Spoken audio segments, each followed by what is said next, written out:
सोना के बिंदी, घरवा में ननदी से बोली ले हिंदी। माथवा पसाटी ले सोना के बिंदी, घरवा में ननदी से बोली ला हिंदी। चश्मा लगा के चली, खूब उतरा के चली, चर्चा हमार होला गाँव घर गली गली। डर न बोलेला टोला महला, केहू के रोब ना सहाला। बोलम हमर दुबई कमाला, मार के चले उल्टी पाला। बोलम हमर दुबई कमाला।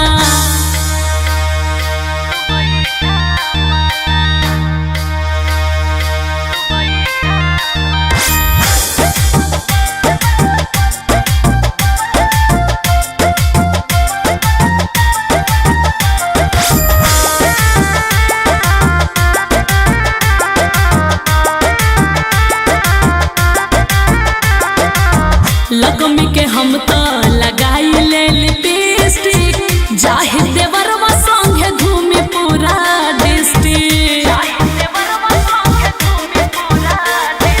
लगमी के हम तो लगाई ले लिपस्टिक, जाहिर देवरवा संगे घूमी पूरा डिस्ट्रिक्ट।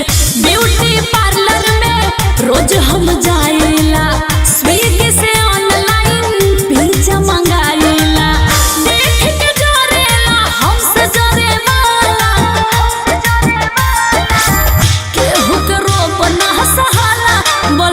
हमर दुबई कमाला, मार के चले उल्टी पाला। बोलम हमर दुबई कमाला।